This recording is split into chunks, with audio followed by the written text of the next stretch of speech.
Hello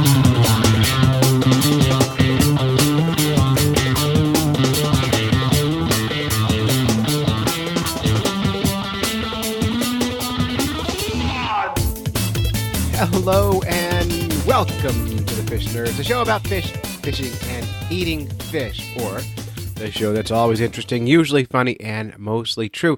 I'm Clay Groves, Chief Executive Fish Nerd, licensed fishing guide, and now the award-winning podcaster. Just so much ego packed in that one little sentence. Hey, thanks so much for being here. We're happy to have you. Big, fat, action-packed podcast for you today. Sorry we're late getting it out. I'm just trying really hard to make the show that I want to make, and it takes longer than I expect. Plus, my family and things take time also. But today on the show, we've got Doc Martin. Doc Martin's here with some more effing fake news.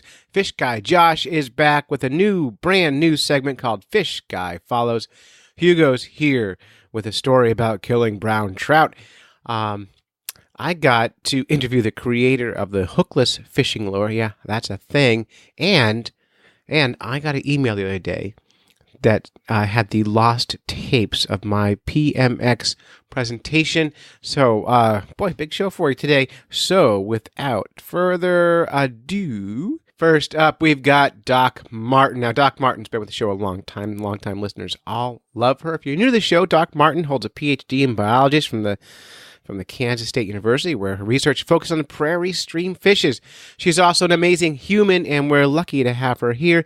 You could find her on our private Fish Nerds podcast Facebook group. Get over there and check it out. Here is Doc Martin. Now, we recorded this segment in my car on the way to drop her off at the airport after she visited us for our 200th episode. We had a lot of fun, and incidentally, I will be visiting Doc Martin in Kansas in November, and rumor has it I may even get to meet some friends of the show and while we're out there. So John King, I think I might crash into, and with any luck, I might bump into Jeff Donaldson, our effing librarian, which, by the way, we need to hit him up for a new book for September. See what we're doing up there. News, fish in the news. Everybody loves their fish in the news. Okay, so this news comes out of Australia. Oh, good day. Good day. So for Luke. Yay. Okay. So, and is it real or is it fake? Or is it upside down? Dun, dun, dun. Inside out. Yeah. Okay, so Pet Barn. Ooh. Pet Barn is a store. Mm-hmm. And the Pet Barn staff was offered counseling services in April of 2018 because the RSPCA launched an animal cruelty probe after a group of men were reportedly recorded swallowing live goldfish at a Warren Ponds Pet Barn. So in the pet store, they were swallowing goldfish, and the cops were called. Mm-hmm. Now, if this was the United States at a frat party... Oh, so I've seen this I'd in be real like, life. yes. My senior high school prom. Oh, God. Yeah. So, last year, there we... I get it. Yeah, you got it. Okay. So, I did not help with prom. I don't think I did. And we had goldfish bowls in the middle of the tables with one little goldfish at each table. It's very fancy, very, very fancy. And some boys decided they wanted to try the whole swallow the goldfish and then throw it back up alive. Apparently that's a big thing. Yeah, I've seen it on the YouTubes. It's awful. Yeah, it's gross. Yeah. And usually what ends up happening is they swallow the goldfish and then it doesn't come back up.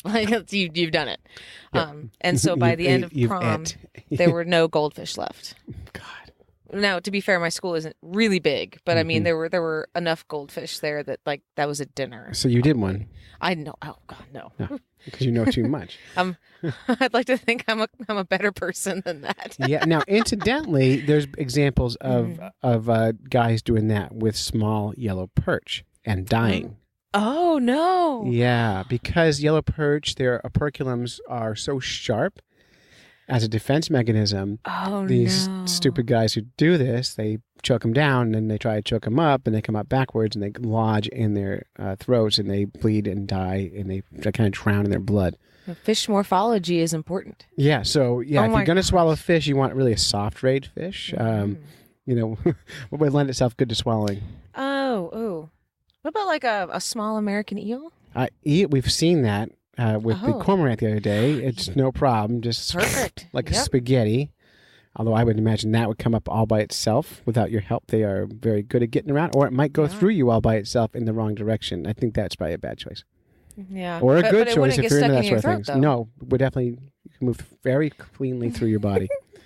Yeah, that's a scary idea. Oh, a horror film that would be. Whoa.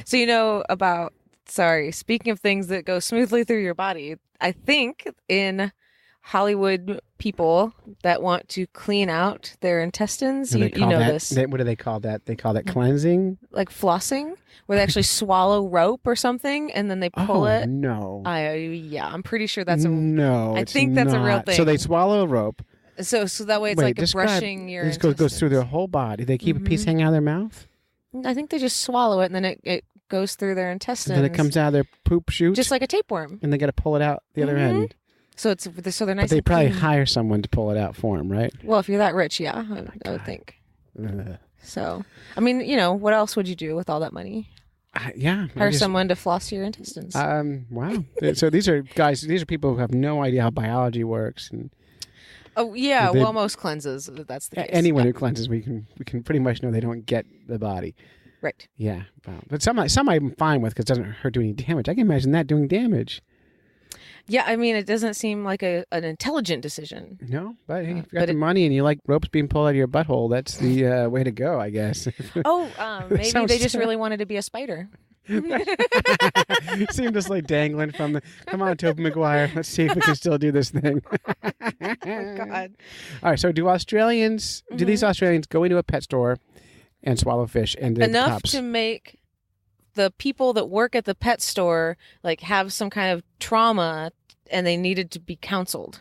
Oh, enough? No.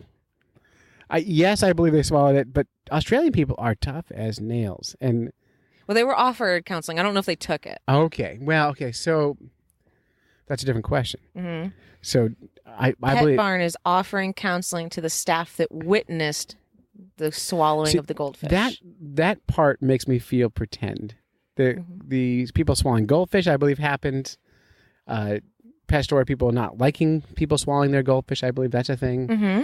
People being traumatized to the point of needing counseling or being offered counseling, I think that part sounds like embellishment. So I'm going to say fake. Are you sure? Yes. Do you want to know the source? Yes. I'm going to probably pronounce this wrong.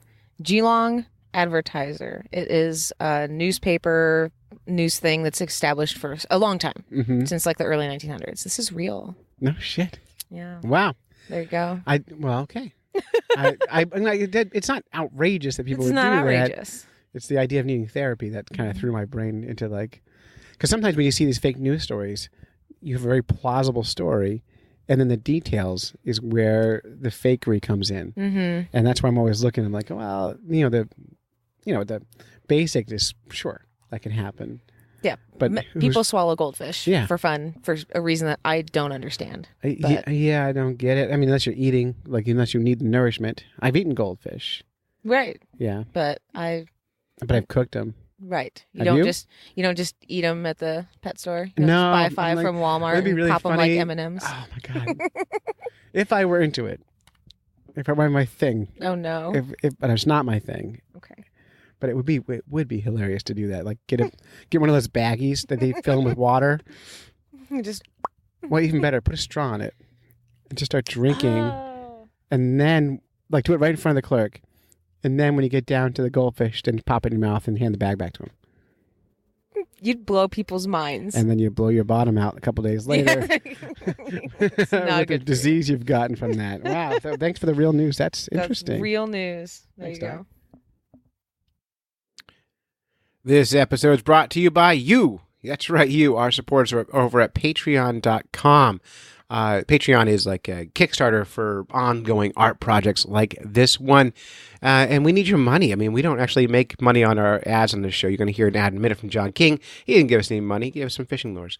Most people don't give us any money, but we could sure use it. It's the only way to keep this show going is by giving us money. If you go to Patreon, patreon.com/fishnerds, give us $1 an episode, you be a superhero. Our friend Josh Lopes at lopestax.com gives us $25 a week.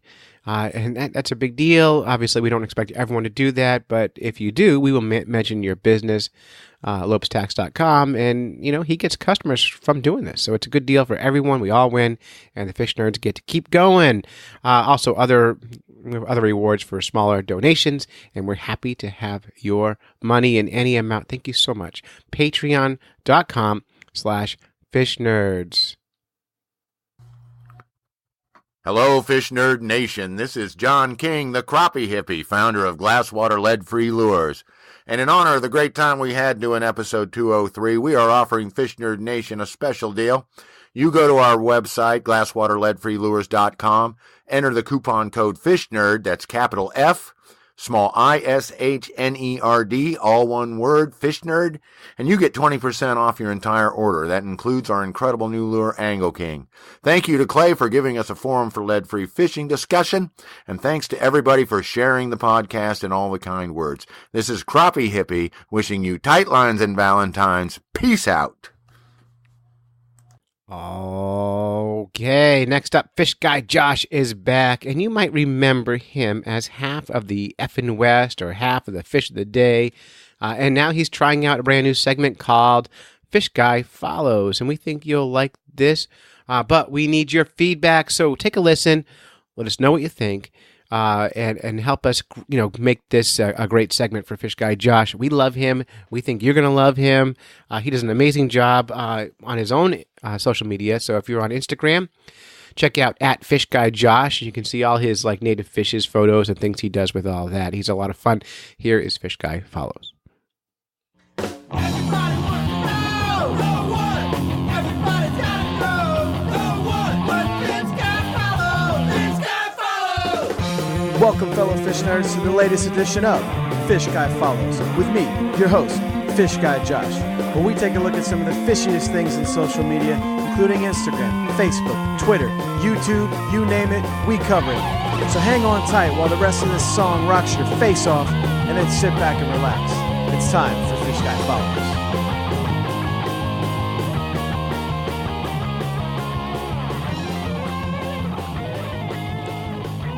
God, I love that song. And that song means only one thing, a new segment from Fish Guy Josh, Fish Guy Follows, where we're just going to talk a little bit, very briefly, about things that I'm interested in on social media that I think fellow fish nerds are really going to get a kick out of. But I want to start this inaugural segment off with a big thanks to one of my best friends back home in Louisiana, Jan, and several of my other good musician friends that I grew up with when I was younger back in Louisiana. They all got together and made a fantastic intro song that I just absolutely love. So every time I'm going to do this segment, you're likely going to have a slightly more excited Fish Guy Josh, just because, I'm coming off of hearing that original music by some of my best friends and talking about things that I'm really passionate about on social media. Without further ado, let's get to the first subject of Fish Guy Follows, the inaugural subject, and that is my very, very good friend, Isaac Sabo. Now, specifically, I'm talking about Isaac Sabo on Instagram. You can find him at ISAACSZABO. That's all one word, no space. This is where you're going to find him on Instagram. Now, Isaac is a good friend of me and Mrs. Fish Guy. We've known him for several years now, and I first met him at one of the NAMFA conventions, which is the North American Native Fishes Association. Now, he's just an unreal talent when it comes to underwater photography. His focus is on freshwater photography, but don't think that it's just going to be a lot of dingy photos, lakes, reservoir type stuff. It's not at all what he's going for. This guy goes all over the southeast United States looking for different species, different habitats to photograph, and he works diligently in the water to get that perfect shot. I've been out snorkeling with him several times, and sometimes he'll just post up in front of a single fish for well over an hour just trying to get that perfect shot. And when you go on Instagram, and I'm there right now looking at it, if you go on there and look at some of these photos, they will blow you away. And you won't even believe that these are freshwater streams found within our country. This stuff looks like, maybe like there's a lot of Florida springs, and you'd think almost every photo in here is from the Florida springs, but it's not. It's just all these really cool, clear streams that he researches and drives out to, camps out, and finds the perfect shot in. It's absolutely fantastic. I can't say there's one particular fish he's really fond of. When you look on here, there's just endless types of species of fish, things you've probably never even seen or heard of before. He goes out there and he finds them. I'm looking at just sea snakes, alligators, really cool killifish, a ton of different sunfish. He's a big fan of darters, and a lot of the really cool minnows that we see, and they look pretty drab, but during spawning season, they really color up. A lot of these awesome fish that you find in like Tennessee and Georgia, places like that, where the species diversity is really high. You'll find Isaac out there really, really nose to the grindstone, working hard to find these perfect shots of these fish. He's actually started doing a lot of work for Freshwater Illustrated and a few other organizations and institutes. He's been on the cover of Fisheries Journal, the AFS Journal. There was actually an article about him as well within that particular issue. He's blowing up, and really talented guy. We have some of his photographs hanging up in our house. I love going out with this guy. I'm actually, me and Mrs. Fish Guy are going to go out with him to find hellbenders later this month, which are the largest salamander in the United States. We're going to be snorkeling in some streams and tributaries of some rivers where they're found, and see if we can actually get some great video and photos of these guys. Maybe even doing like some battles and spawning action, stuff like that. I can't wait to do it. The guy is super cool to hang out with, and not just because he's a talented photographer, and you can learn a lot of stuff by hanging out with him, but also just because he is such a cool guy. He's so nice. Very, very proud to call this guy a friend. If you haven't checked him out already, please go to Instagram and find Isaac Sabo. And while you're at it, you can go to isaaczabo.com. Spelled the same, no spaces, ISAACSZABO.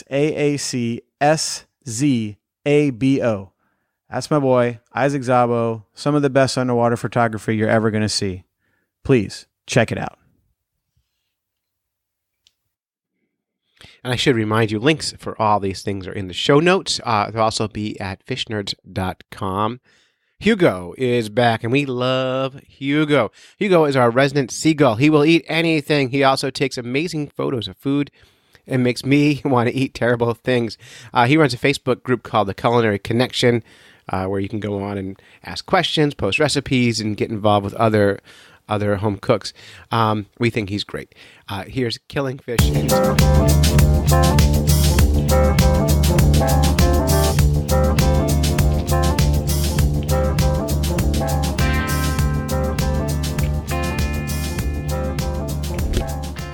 Hello, Fish Nerd friends. This is Hugo Medeiros, cooking correspondent for the Fish Nerds. I just got off the water from fishing early this morning. I always get out the break of dawn in my kayak, in whether it be freshwater or saltwater. I've been doing lots of freshwater lately. I haven't been able to get out to saltwater. So I've been doing that, and it's been a blast. So I just got I had a great morning. Had some nice brown trout, beautiful, decent-sized brown trout. Got into some nice big pickerel, so about 22 inches, a couple of them. And some white perch and some sunfish. It was just phenomenal. So I'm about to clean, or should I say dress, because the fish is not dirty, this He's about 18 inch, beautiful, healthy, fat, brown trout.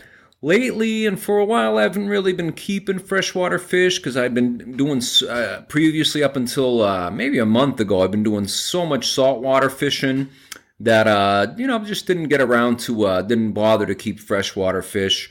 As long as I got saltwater fish in the fridge, fresh or even frozen, which I usually don't do. I usually eat them right away. But just don't get around to keeping freshwater fish. But I haven't been able to get any saltwater ones, and got this beautiful brown trout, and it's from a deep lake in clean water, and I'm going to do it for lunch. Looking forward to it. So I think what I'm going to do, my plan so far, I think I'm going to take a bunch of the cilantro. A friend of mine just gave me a grocery bag full of cilantro from her garden, and I've been wondering what I'm going to do with it.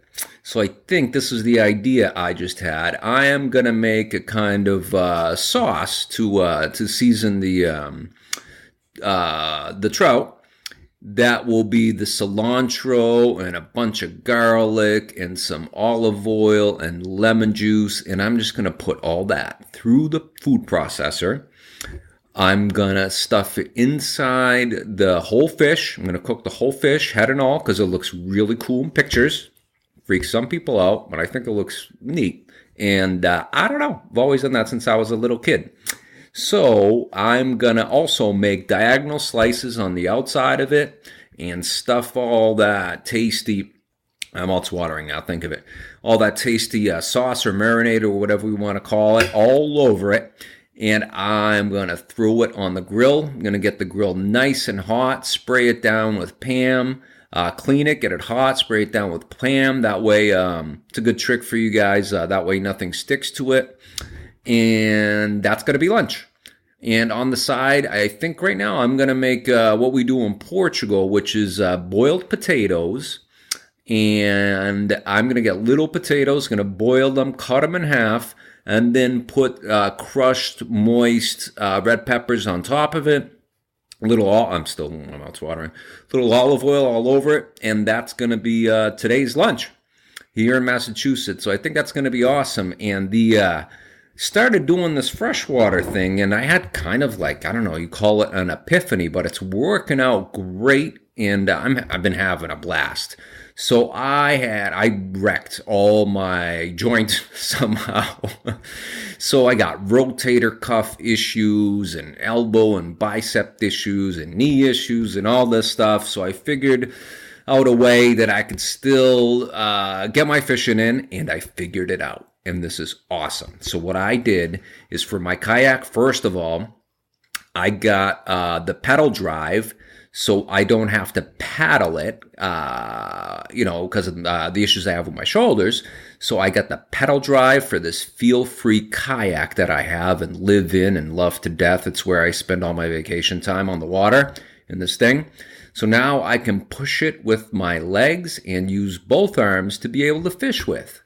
And now what I was worried about is that I could not do anything heavy, not do heavy fishing in the ocean. But then I figured something out. This is what I think was my epiphany. So I started using my ice fishing gear that I have. So I have a combo, a rod and reel. It's really, really light, really easy to cast, and use that to do all my fishing in the freshwater. So this has been so much fun. For these last few weeks, I've been catching all sorts of freshwater fish. All our freshwater species I've caught pretty much caught in the last few weeks. Some beautiful largemouth bass, smallmouth bass. These trout I just got a bunch of big pickerel, all sorts of things, and it's working out awesome. And this is perfect. So I thought I would take this one step further. This is what I'm excited about, is I am gonna put together a combo rod and reel that will let me get back in the ocean and fish for the fish I love to fish for, the ground fish here in New England. So we're talking the fluke, the black sea bass, the tautog, or blackfish as they call them at Rhode Island. And I already got this in the works. I have one reel that I just got. It is a Penn Conflict 2 in the 1,000 size, which may be the smallest size that comes in. They may have a 500, but that would be just microscopic. So this one is strong enough that it should be able to handle these saltwater ground fish that I adore. And also, I have a coming. I spoke with the good folks at St. Croix Rods out in Wisconsin, I believe it is, and told them my plans and what I'm trying to do. It's kind of unique. I don't know if maybe someone has done something similar. So they recommended that I get this ice fishing rod they have that's heavy duty. It is the Ice Mojo, and it is the heavy size. So I'm going to have this combo setup that's light, but yet tough and strong enough to hold up to this stuff. So I'm wicked pumped about it. So I'm going to be doing that shortly within the week, and I'll come back with stories to you guys from that. So look forward to more saltwater, kayak, and fishing recipe stories from me soon. And also keep looking on the website. I'll be posting up these recipes, including this trout that I'm about to attack and throw on the grill. You guys take care. Take care. Bye, guys. Thank you. Hugo checking out. Week or 2 weeks ago, somebody shared a link to a Kickstarter campaign for the Hookless fishing lure. Yeah, that's right, Hookless fishing lure. And I had no choice but to track down Sam Clymer, the inventor, creator of this hookless lure, which essentially is just a spring-loaded magnetic lure that catches fish while you're fishing. Whenever I interview anyone from Kickstarter, I always throw some money in their pot because I know how hard it is to support these things. I encourage you to do the same. Here's an interview with Sam Clymer, creator, inventor of the hookless fishing lure. And a big thanks to Sam for having he tolerated some pretty heavy criticism here, and he's great. So here's... Okay, fish nerds, we are here, and we're lucky to be here because it's been taking maybe 30 emails to pin this next person down. But we're with Sam Clymer, the inventor, creator of the hookless fishing lure, which is we'll tell you all about. But he's got a Kickstarter campaign going out for the hookless fishing lure. He's raised just over $700 as of the recording. He's trying to get $2,000. We have links for this Kickstarter up at fishnerds.com. And as always, whenever the Fish Nerds interview anyone who's got a Kickstarter campaign, we throw money in the pot to back them because we want to see everybody, all these nerds, get ahead. Sam, welcome to the podcast. Thank you for having me, Clay. It's great to be here. Yeah, it's exciting. So Sam, let's just jump right in. Before I get into questions and stuff, give us like the elevator pitch of the hookless fishing lure. Just give us like the quick one. Great. Yeah. So, I mean, I came up with it in high school. It's a fishing lure that doesn't use a hook. So instead of a hook, it has these two powerful magnets. They're neodymium magnets, and they clamp the fish's mouth when a fish bites down. So it has a small trigger on it. And when a fish bites the lure, it clamps the fish's mouth, and the magnets are powerful enough that it holds the fish and lets you reel it in. So that's kind of the basic idea of it. All right, and so you've made these, and looks like you made them on a 3D printer, right? Yep. So I have prototypes, a Flash Forge Creator Pro, and it's just something that I've always kind of been able to do. I have an AutoCAD software on my computer, so I can make basically any design I want on the printer. Mm-hmm. All right, so these and kind of I'm trying to visualize the size of these things. These look like bass. What do you call them? Like spinners? Is that what they call them? Yeah, underspinner, spinnerbait. Yeah.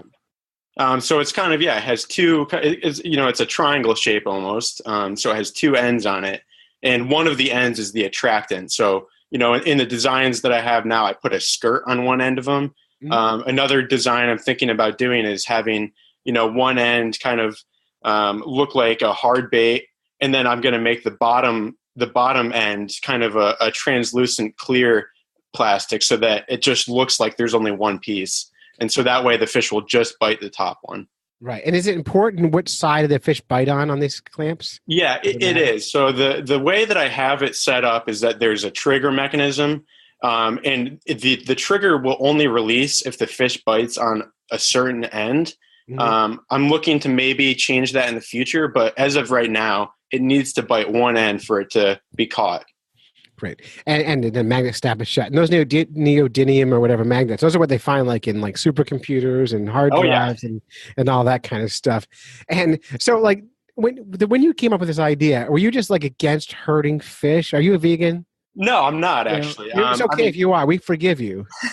No, I'm not. I love meat. I had bacon this morning, so I can't say that I'm a vegan. I am definitely very, environmentally conscious.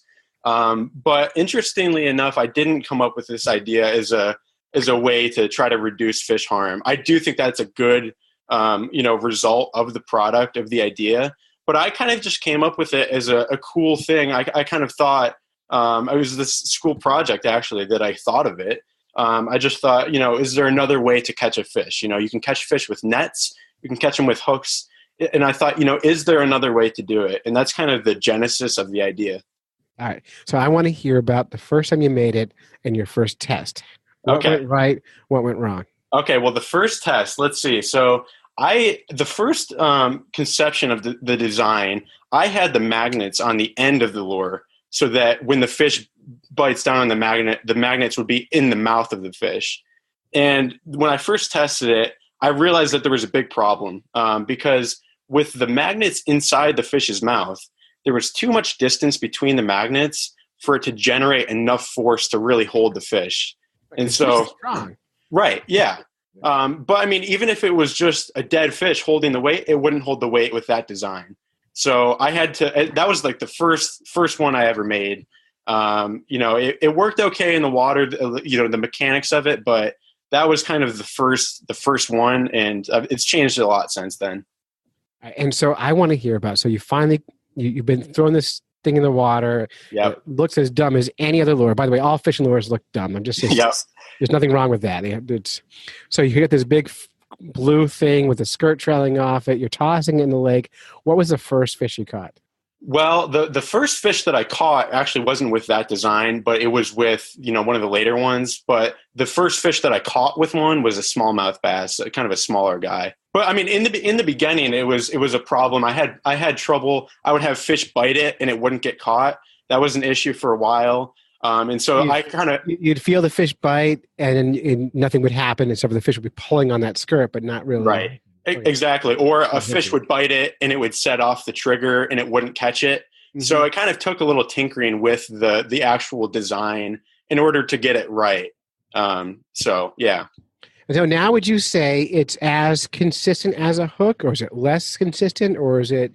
I wouldn't say it's as consistent as a hook. I mean, I definitely wouldn't try to sell it as, we came up with something better than a hook, buy this product. Mm-hmm. It's really something else. It is a new thing. It's a novel idea. So no, I don't think it's, I mean, if I were to go into a survival situation and have either a hook or this, I would pick a hook. So I'll be honest. That's cool. It's funny. I have a friend whose sister's a vegan, and she cuts the hooks off of her lures when she goes fishing. And she likes to fight, but doesn't want to hurt the fish. And I wonder how she would feel about this hookless fishing lure. I think it's a really clever idea. By the way, fisher people are going to be resistant because this is different. This is very different. Oh yeah, I've heard that too. But I like the idea, and I also like the idea of, like, if you're fishing with kids a lot, you're in less danger of hurting the kids with the lure. So you got a little safety thing. For me, that would be fun. I hope you get your target. You're only going to get $2,000. It seems like a kind of a low goal, low threshold. Why only $2,000? Well, I mean, I thought that if you raise, you can always raise more than the goal. So I thought it's a possibility. But to be honest with you, I didn't launch the Kickstarter as a way to try to make a bunch of money. I kind of wanted to get the idea out there and in front of people. I mean, I guess that's how you came across the idea yourself. Yep. And I really wanted to get some feedback. And I've gotten great feedback from you, from other people. And I think that this was really just the first step in the project. So even if it weren't to be fully funded, I wouldn't take that as a negative, because I didn't really do any marketing of this. I did very little. And so I think that I will have a better idea at the end of this what will be the outcome. And you can always relaunch again. Now, I'm going to tell you, there have been 5 people who have come from the Fish Nerds podcast and gone to Shark Tank and won big deals. So it's not crazy to think that you can make it there. Yeah. Although not one has ever come back and said, hey, can we sponsor? So if you win, you get that far. I'm going to follow up. I'm going to say, you said. All right, so I'm actually going to, can I read you some comments from our Facebook group? Are you in the Fish Nerds Facebook group? I don't think I am. I don't use Facebook very much, but you should. It's good marketing for you. But we have a private group called the Fish Nerds Podcast. It's a group, very active people of our audience, and they always comment. And so some of these are a little negative, but take them as I've heard negative. And just answer them, and we'll have some fun. Okay. So first one, Mike Steffen said that your one motionless picture isn't convincing. So one of the pictures in the video. I don't know if that's something that can come out. But John King says, John King works on our show, doesn't address the primary concern of the fisher, which is not fish feelings, but catching the MFers in the first place. One starved-looking rock bass is hardly a complete field test. So his criticism is, why a rock bass? Right. Well, I mean, I guess I'm a little limited by my fishing area. I live on a lake. So, I mean, there really only is rock bass. I mean, there's perch, so... Yeah, I would disagree with John. I love rock bass. So any fish is a good fish. Yeah. And I'm actually was surprised to see a rock bass on there, because their mouth are kind of so small. Even grabbing that. So, but that's John King. Chris Prue from North Conway, New Hampshire says, worst problem, bass wounded by a hook or a bass with a magnet in its belly? Well, yeah, I think that it would be much worse with a magnet in its belly, but I don't think with this design, actually, that would be a possibility. I mean, the magnets are glued into the design, so... I think people are just giving you a hard time. That's fine. I received a lot of that, too, so it's, there's both sides. Yep. All right, Mike Steffen's concerned about getting the fish to bite the right side of the hook. Is a trailer attractant the job to get the fish to bite the right side? Yes, and I think that that's actually one of the biggest problems that I agree with, and it's something that I'm working on. And as I mentioned, I think one of the best things to do is going to be to keep the bottom piece a clear plastic, so that the fish, either doesn't see it or won't be interested in that end. So I think that's a good point. All right, so now here's a big one. This is a lot of words here. John King comes back again. Now, John King, a little background. His moniker online is the Crappie Hippie, and he is a fishing lure designer. Okay. His focus is lead-free lures, so he makes a lot of lead-free stuff, which would qualify as lead-free. So John says, on the other hand, as far as design goes, you have to start somewhere. I hate trebles. I resort to a plug as the very last resort. I'm not over fond of hooks in any wise. And go barbless a lot of the time. So I'm interested in less damaging way of grabbing fish. This is good for you. Okay. That still it's this angle for them. However, for a first step, this is small and exploratory. There are a lot of questions. This is a project that needs fisher inputs, which you've said, right? Yeah, absolutely. What you basically have here is a weird ass jig.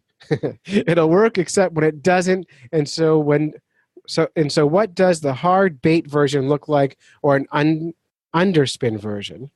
So I'm going to go one at a time. So have you thought about a hard bait or an underspin version? Yeah, I have, and I think that this is a great point, and I think that the design is really where this needs the most work. But I just want to emphasize that the idea itself does work, and so the design needs improvement, and maybe other parts of it too. But the idea works, and that's really what made me so excited. And so I love to hear feedback like that. So good. That's great. I love that. I want it funded so I can try it. By the way, if it doesn't get funded, you guys send me one anyway. Oh, so absolutely. Absolutely. I'd be thrilled to give it a shot. Okay. What about bait fishing? Have you thought about making these where you can put bait on them? Yeah, I have. One problem that I have with the materials and resources that I have is that with 3D printing, the plastic isn't very strong. Nope. And so if I had stronger plastic, I could make these a lot smaller, and I could make them in a way where you could attach, a worm on there or something small, and it'd be a lot smaller than it is now. So that is another thing that I have thought about too. Yeah. Yeah. It's And so having more different ways to funding, do it. more funding or investors would allow you to do more research. Right. Yep. By the way, you should protect this idea if you can.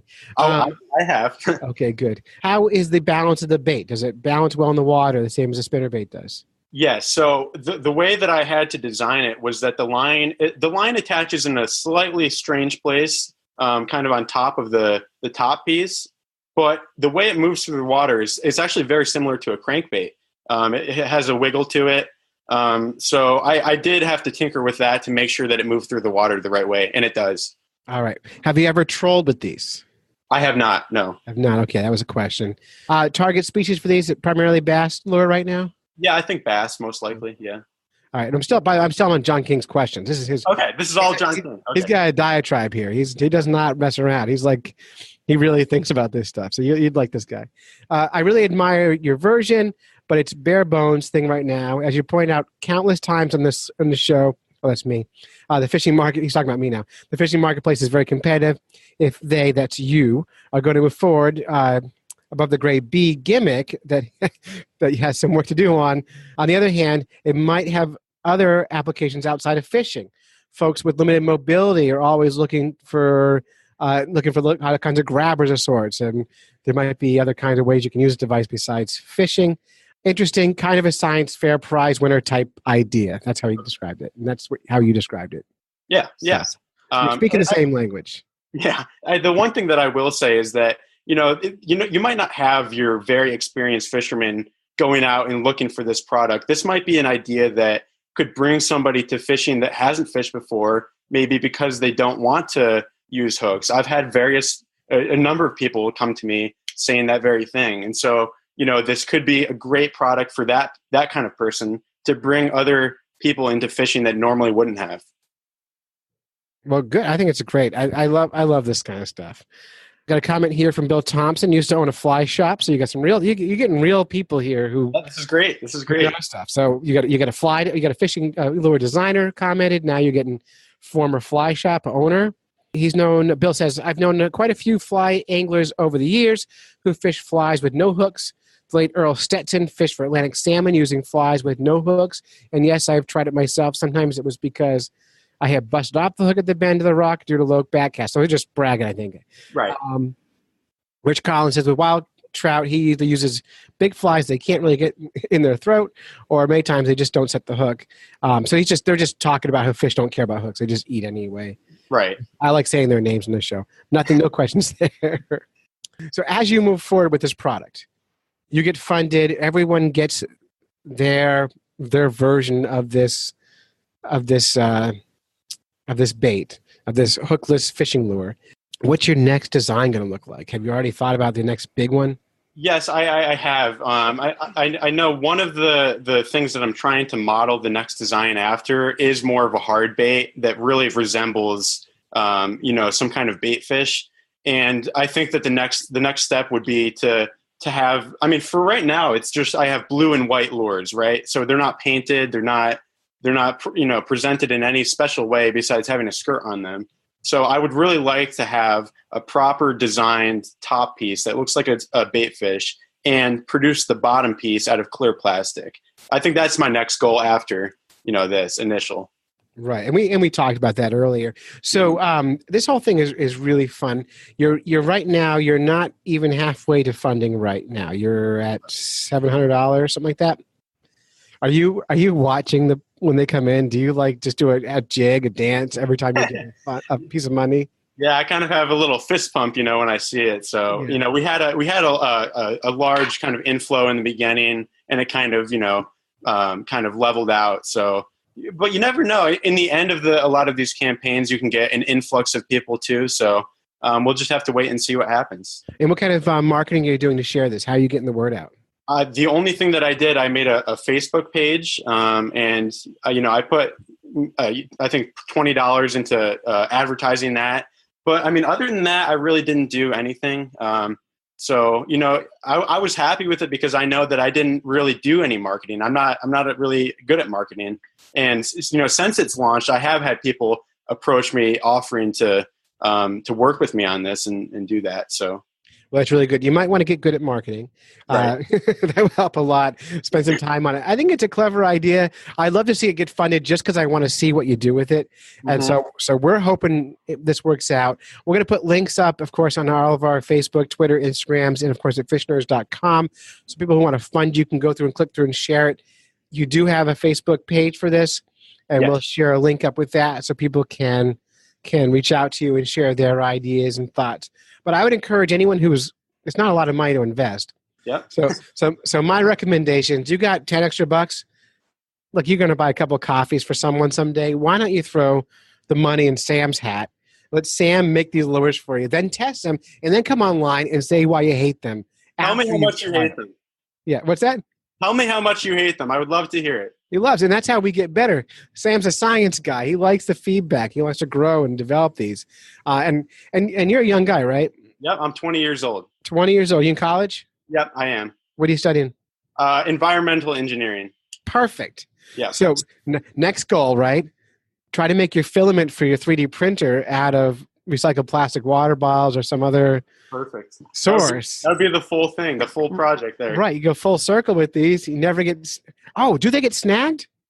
Like, can they trip underwater and like clamp on a rock or something? No, they don't, because the trigger mechanism requires a certain amount of force to set it off, and it doesn't release when it hits a rock. And you can cast it, you can drop it, from a bridge into the water, and it would not set off. So no kidding. And do they float? They don't. Really? I can make them with plastic that would float right. if you wanted to have a top water. But for right now, they don't. It's funny. Topwater baits, I never catch fish anyway. They just smack them anyway. Yeah. So a topwater like this, I don't think this hookup rate would be any different because I never close a deal on topwater. So yeah. I think it's great. Sam, any closing things? Any last thoughts you want? I'm going to give you last words. Any last things you want people to leave this interview thinking, I want to give Sam money and here's why? Well, I just would love any support that I can get. It's a project I've worked on for a while.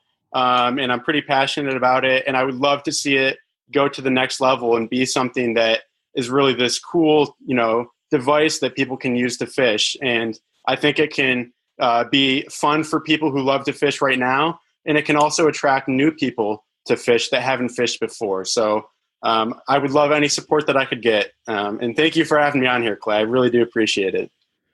All right, and finally, as you heard last week, I competed in the PMX, the TED Like Talk for podcasters. I can't call it the TED Talk because apparently that's illegal. So it's TED Like Talk for podcasters. Turns out there was no professional recording of this, and there was just nothing. I had no audio. And then I got an email from my friend Lori, who's a podcaster. She makes a Simply Designed Life podcast, and she had on her cell phone recorded me doing my PMX talk at Podcast Movement in Philadelphia. Now, this is not a professional recording. It's echoey. It's terrible. But I think if you're a fan of the show, you might just enjoy it anyway for what it is. And I suffer from some serious imposter syndrome. I don't feel like I belong on stage with all these other speakers, people who have been through some real life tragedies, have come out of the closet, who have lost children, who have run businesses and lost millions of dollars, all these kind of talkers. So much better than what I thought I was doing. So I was shocked to win. But if you listen close, you're going to hear me mumbling and making fun of myself under my breath the whole time because I felt so silly on stage there. But it's a lot of fun. I hope to do more of these kind of presentations now that I'm a award-winning speaker, I guess. So anyway, I hope you enjoy it. I'm not going to play it just yet. I'm going to end with that. So that you'll have it ready to go in your head. You can, if you hate it, you can just bail on it and not miss anything else. So that'll be the end of the show. So thanks a bunch to Fish Guy Josh, Doc Martin, Hugo Madero, Sam Clymer, John King, and Diana's Bath Salts for making this episode possible. We are getting closer to the show I want to make because of people contributing content to this. My goal for the show, for those who are kind of following along, is to make this show, first of all, sustainable, which means we make money at it. But second, and more importantly than the money part, but money is important, is to make it feel like a magazine. You grab a fishing magazine and it's got, stories about fish and biology and how to fish and cooking and all these other kind of things that come together. And the only way to do that is to get contributors. I need more producers. So if you think you've got the chops, you can record a 3 to 5 minute segment for me. Send it to me to Clay at Fish Nerds. Send it as MP3. I'm looking for high quality recording. So using a USB microphone or recording into a device that sounds good. Quiet room, all that stuff, unless background noise is part of what you're doing, that's fine. Creative, interesting, funny, all those things. I don't have any kind of rules except for I want good quality stuff, and that means if you've got a fish story that seems so outside of what we do, that's fantastic. All things have to come back to fish, which most things do. So make the connection. We especially are looking for aquarists. People who keep fish in aquariums. That's something we haven't done much on this show. We always welcome new biologists, new kinds of fisher people, collectors, artists, musicians. There's nothing that we can't connect. So if you've got an idea, hit me with Clay at fishnerds.com and we will try to get it out. We can use also like pop culture type stuff would be great. More news. Anyway, hit me up.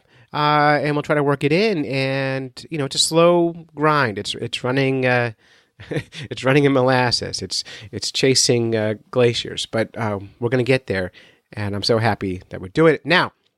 Here is my award-winning PMX presentation, recorded live at Podcast Movement in Philadelphia. I hope you enjoy it, and again, thanks everyone for listening to the show. We'll see you next week, where we've got a few more surprises, including my mom came fishing with us and outfished everybody, and we recorded it live on the fishing barge.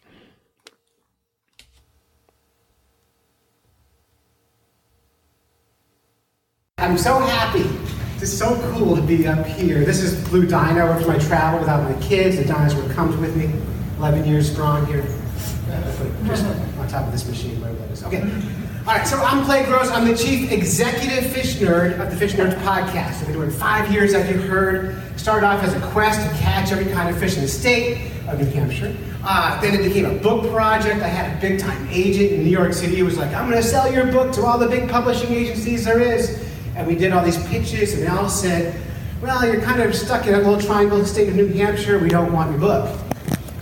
So my partner at the time, and I launched the Fish Nerds Media Empire.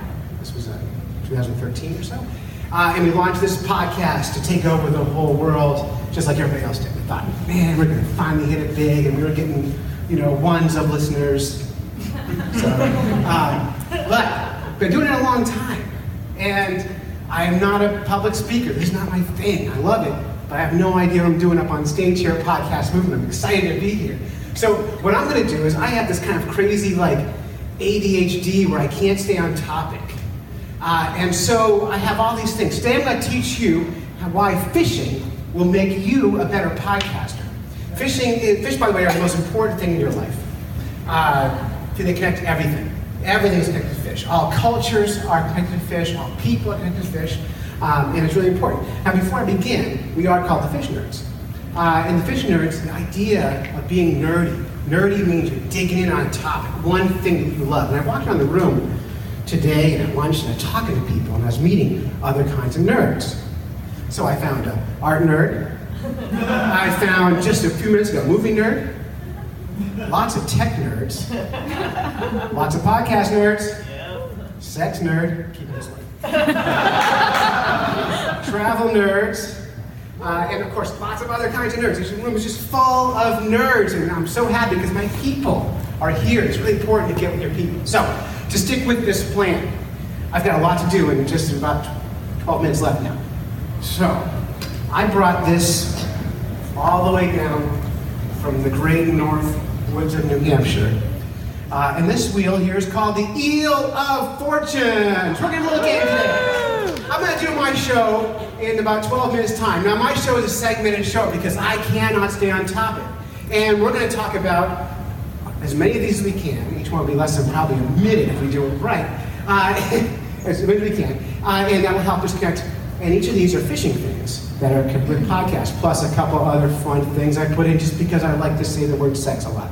Okay, so when I spin this wheel, this is really important. This is the part where you get to yell as loud as you can. And also, it's going to get people who are out in the hallway to come in this room. So when I spin this, I want you to yell, Eel of Fortune, as loud as you can. You ready? Eel of Fortune! And it works. Okay. Oh boy, so the first topic is laziness. Making a podcast is a lot of work, fishing is a lot of work. If you're sitting on a boat with a hook in the water and you're just taking a nap fishing, your fish are going to bite the hook, they're going to swallow it, and they're going to die. If you produce a podcast and put it out in the world and do nothing with it, it's going to die. Okay, see what I did there? Connection. Yeah. All right, you ready? Eel of Fortune! This is so fun. Beep, beep, beep, beep, beep, beep. Fish in the news. Wow, the news percolates every part of our life. It also percolates your podcast. Your podcast, if you want to stay current, on topic, watch the news. Find things in your niche that match. Here's an example. Every year, the HuffPost does a story. And the story is the legendary nut cruncher kills again. And it's all about this fish called a pacu in the Amazon. If you swim naked with it, it will crunch on your balls. That's also not true. Now, I wrote a story about this. The title in my podcast was Pakua Lies. 2 years after I published that, Snopes put an article out called Pakua Lies. Guess who they did not cite? Me. I sent them a memo. Guess what they didn't do? Change it. So, stay current. Stay current. You ready? Eel of Fortune! That's the gimmick. Oh my goodness, fishing ruined my life. Fishing ruined my life. Now on my show, I just started a brand new segment, a sex and relationship segment on my show, because fishing is so important to me, and it can ruin everything. So now callers call into the Fish Nerds hotline, 607-378-FISH, and they ask their sex and relationship questions, and I answer it. Does anyone in this room have a sex and relationship question they want to ask? Yes, ma'am, you over there, my show. My partner thinks I spend too much time making beeswax candles. How can I maintain my hobby and also my relationship? Good question. Comes up all the time in fishing. That's our problem. I want to fish all the time. I want to podcast all the time. So what I always tell people is involve your family and your spouse in everything you're doing. So if I'm fishing, I bring my wife and kids. If I'm podcasting, guess who gets to co-host every 6 weeks or so? My wife. And if Patreon gives me money, guess who gets to go out for dinner with me? My wife. Sorry, ladies, I'm married. All right. Eel of Fortune! Uh-oh. Time. Boy, time is the hardest thing. Where do we find time? Who knows people who get up at 5 in the morning and go fishing? I mean, just a few of us. Do you know why they do that? Because they don't like sleep. They don't like sleep. A lot of people say it's to get away from their wife and kids. It's the only time they have, right? So when we're making podcasts, most of us, who podcasts as a job full time? Yeah, congratulations. Most of us have jobs. If you're gonna podcast consistently, if you're gonna fish consistently, you've gotta create time. I do my work at 4 in the morning. 4 to 5:30 is my hour of writing, podcasting, editing, or fishing. Unless I'm getting paid, now I'm a guide. So now I get a little bit of money for it. So make time for it. You ready? Eel of Fortune! Am I going too fast? There's a lot of topics. Come on, sex. Oh, all right. Also on my show, we have a segment called Stump the Fish Nerds, where callers call in. They just dial 607-378-FISH, leave their question. Interaction with your audience, the most important part of growing your podcast. Does anyone have a Stump the Fish Nerds question? Just stand right and yell it out. Oh, you're right here. I got a question. Don't act like you're reading. Just say it. Well, there is this group of rays called a fever, and a group of crass, that's cast. A group of goldfish that is a tublet. Was it? Tublet. A troubling. A group of goldfish Yeah. is called troubling. So what do you call podcasters? A group of podcasters is either called a herd of nerds or just a pod. Okay. So the question is, what is a group of podcasters called? All right, let's spin it again. Stump the Fish nerds! No, I got that wrong. Ew! Fortune! I'm terrible at this. Who hired me? I might check better clear. Come on. Uh-oh, it's fish quiz time. Whenever we have special guests on this show, we invite them up for a fish quiz. What's your name, sir? Come up here, quick. We're on a timeline. Let's go. So, I'm going to do a famous fish quiz with you. I got that right here. All right, and this is, you decide, am I naming a podcast or a fishing lure? There's not a big difference. They all have terrible names. So, how about Devil's Teeth or Daredevil? Which one's a fishing lure? Devil's Teeth? Wrong, it's a podcast. Daredevil, classic. All right, how about Deadly Song or Deadly Dick? I'm not making these up. These are real things. Go with Deadly Dick. As what? The fishing lure. As a fishing lure. That is absolutely right. Deadly Dick is a killer fishing lure. How about Spooky Pinball or Zara Spook? Spooky Pinball Podcast. Yes, you win. Hey, wait, you get a prize. I got a prize. You get a prize. Hang on, I got a lot of pockets here. Here, decal. Congratulations. Thank you. Get out here. Eel of Fortune. Oh, look, habitat. This is good. If you want to catch more fish, you have to go where they live, right? If you want to get more listeners, go to where your audience is. One of the things I do to promote my show is every year I attend these huge conferences. Huge, it's like hundreds of people there, that are about fish and fishing. And I have a table there with all my banners behind it. And I have these decals in my pocket. And I talk to people. The first year I went there, people would walk up to me and I would say, have you heard of the Fish Nerds podcast? And they'd go, well, what's a podcast? We've all heard this. And I've been doing that 5 years. Now, when I go there, there's a line of people there. Hey, Clay, can you sign this piece of paper for me? Or sign their hat. And they buy my hats. Give me money or stuff. Which is way cool. And I won't give them a free sticker unless they take their iPhone out or their Android and they show me that they subscribe to the podcast. So on those days, you better subscribe. On those days, I get a huge bump in subscribers, and about half of them stay with me. Go to the habitat. Go where people who want your content are. Really important. I can't fit that back in. Okay. Eel of Fortune.